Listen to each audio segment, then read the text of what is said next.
Happy Friday, everybody, or maybe Thursday for you go-getters. Real quick, we're just going to mess around with trig functions today, and you've learned how to solve equations. Well, sometimes they're not given to you in just perfect form, so you have to mess with them a little bit. This is an art. There are 40 pages of trig identities where you get to something and then you replace it with something else, and that comes with experience.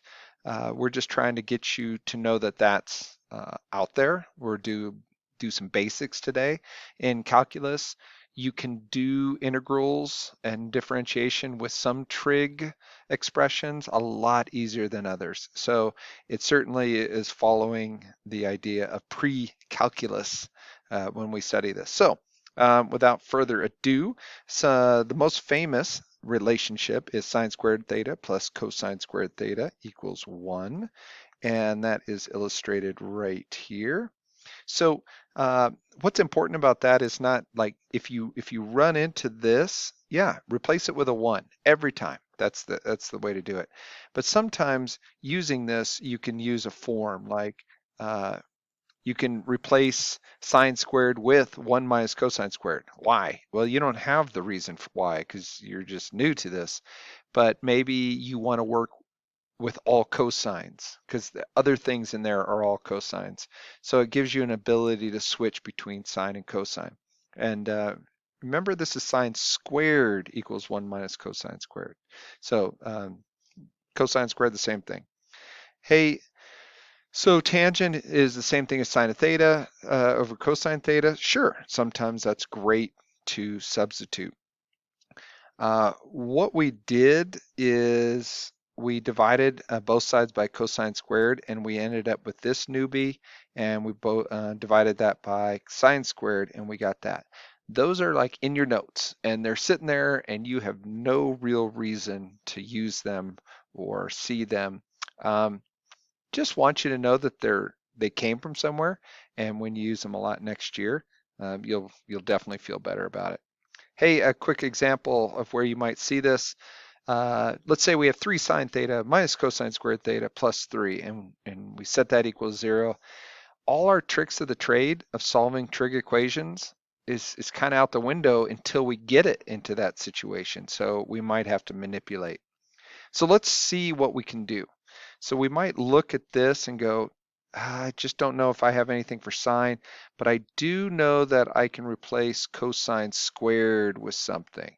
Now the advantage here is what I replace it with, 1 minus sine squared, now I'm working with sine. Everything's in sine, so that might help. That might help. Um, Everything's a might because it's like sometimes that's the right move. Sometimes you should do something else. But here we go. So we plug it in, and now it's even bigger, and you're like, no, this is not working. But you stay the course a little bit, distribute that -1, and you're looking at this, and now you're confuzzled. Maybe organize it a little bit. Yep. So maybe you're stuck. Maybe you're done. It's good. But maybe there's this little thing in the background says, wait a minute, this is like a quadratic. Can you do things with it? Yeah, if you have x squared, that's the same thing as sine theta squared. It's a quantity squared. So we can, if you feel better, you can kind of replace the sine theta with x, and maybe, boom, it kind of jumps out at you a little bit easier. And I know I can factor that. The beauty about factoring is that I can set those both equal to 0. So what I did is I substituted back here. So for everywhere there's an x, I put a sine theta. I factored it. I separated it. And then I solved each one. Sine theta equals -2. There's no way the sine value, the y coordinate, can ever be less than -1 or greater than 1. Doesn't mean we made a mistake. There's just no angles that are going to satisfy this. So we're not going to get anything out of that. So you just walk away. Over here, sine theta equals -1. Well, I know there's one value, and that's 3 pi over 2. So I've solved the problem. No calculators, no graphs, just a little bit of algebra. Your homework tonight. is I'm just going to do a few examples now. So you're just not used to it. This is analogous of asking, what is x plus x? And you kind of roll your eyes a little bit, but it sure takes on a different flavor when it's sine theta plus sine theta. Yeah, that's just 2 sine theta. All right. So hopefully you can know that you can combine like terms. All right, so then maybe it gets a little bit more interesting. There's a few identities that I gave you at the beginning. Sine squared plus cosine squared equals 1. Super important. But ideas of factoring are really important. And the first one I'm going to bring your attention to is anytime you have difference of squares. And of course, it's easy to see a squared minus b squared. But you know what? That's kind of the same thing as sine squared minus cosine squared. So that's the idea, is that you recognize that. Um, we already talked about sine squared is the same thing as 1 minus cosine squared. But do you notice that this is a difference of squares? This is like a squared minus b squared. But that's just a 1. Well, remember, a 1 is the same thing as 1 squared. So we can break that up, and maybe factoring it like that is a good idea. Maybe it works with something in the denominator. It's really hard to teach this because it's in the bigger scope that gives you direction. So right now you're just kind of trying stuff, and trust me, that is okay right now. All right. So quick example um, I just did number A, part A here. Uh, I factored out a 3. It got me the sine squared plus cosine squared. Hey, that's just a real fancy 1. I plug in a 1, and the answer is 3. Um, I did I as an example.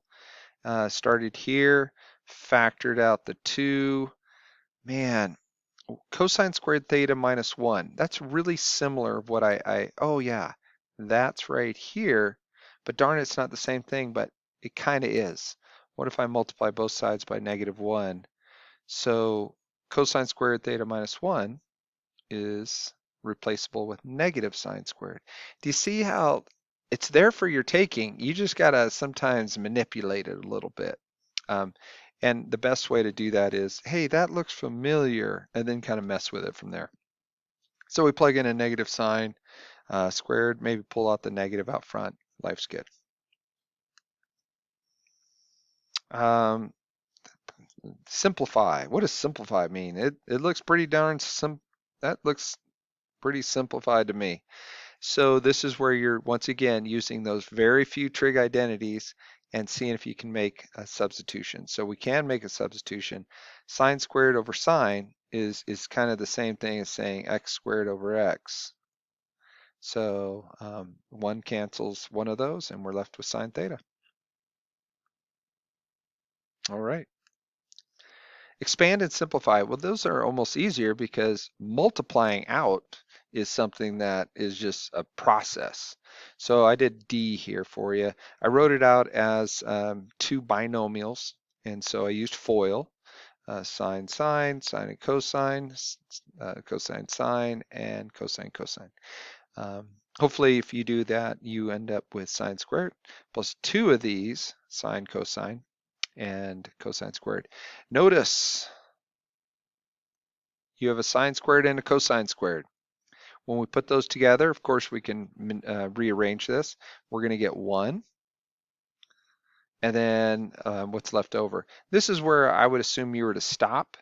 And then, but I'll tell you on Monday, we're going to learn this thing called the double angle formula. Rohan, if you're listening, this is what you came up with actually by trial and error a little bit. So it's kind of cool.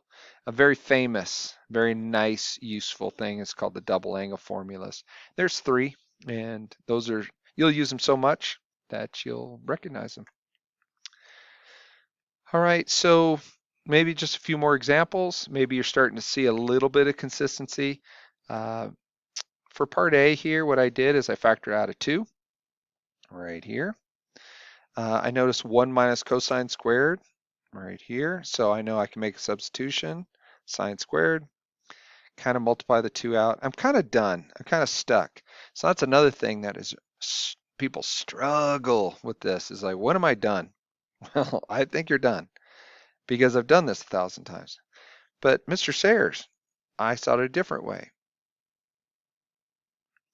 So here I do in the same problem and I factor out the 2, but I saw this as that difference of squares. So I factor that into like the a plus b times a minus b. So I get this and this. The beauty about this is now this will cancel this,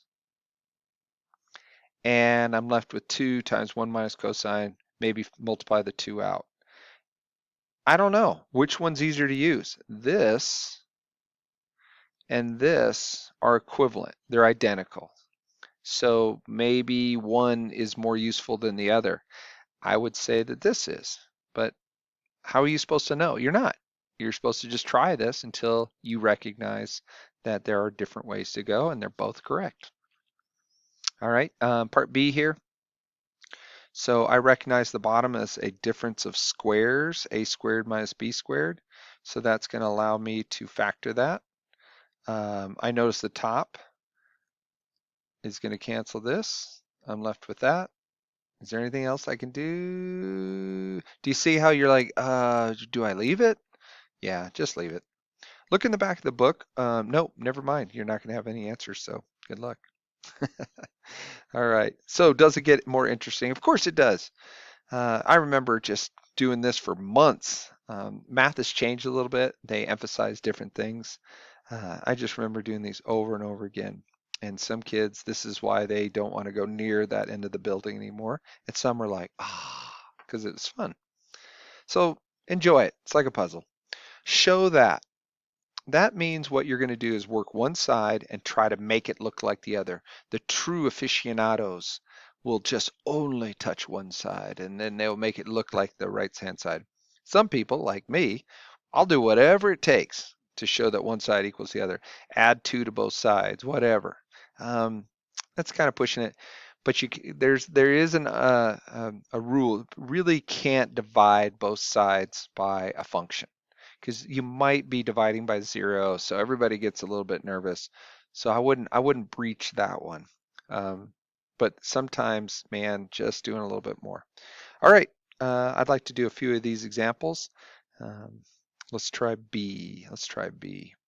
So yeah, I picked one that just requires a lot of multiplication out and all that, but you know what? Multiplication is easy because it's just easy, you know? And so when I multiply this out correctly, the first trinomial I get was that, and the second trinomial I got was that. I leave the 13 over here. Don't touch that.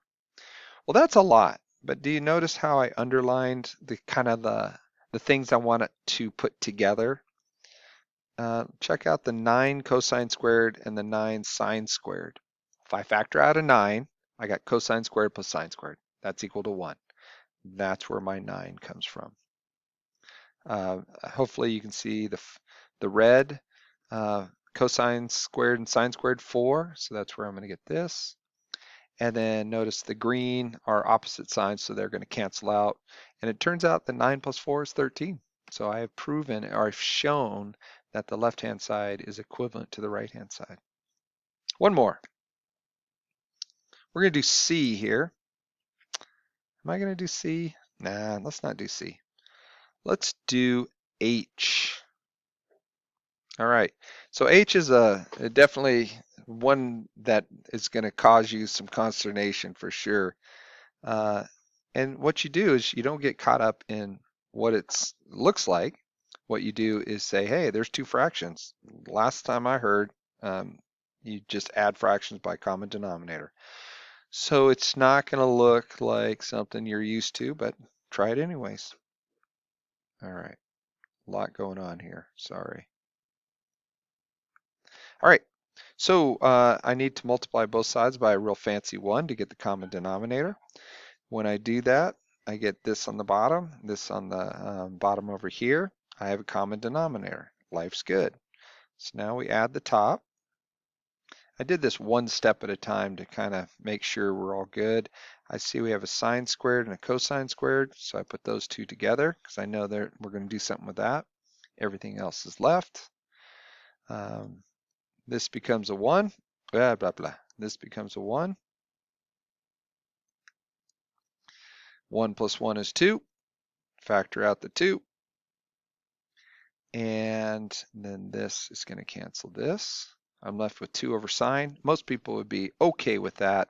But in this book, they say, hey, it equals cosecant. Well, it does, because we covered for a whole 8 seconds that 1 over sine is equal to cosecant. So yeah, go ahead and use your notes and books and try to make those connections. And that's all there is to it. Hey, your homework are those problems that are circled on this. You know, 2 or 3 of each section is all I'm looking for. You'll get most, and some you'll get stuck. All you can do is exercise right now, and that's what we're looking for. And then on this side, I kind of picked some fancy ones, 2 or 3 from each. So there you go. It'll all be on your notes. Good luck. Have a great weekend, and we will see you when we see you.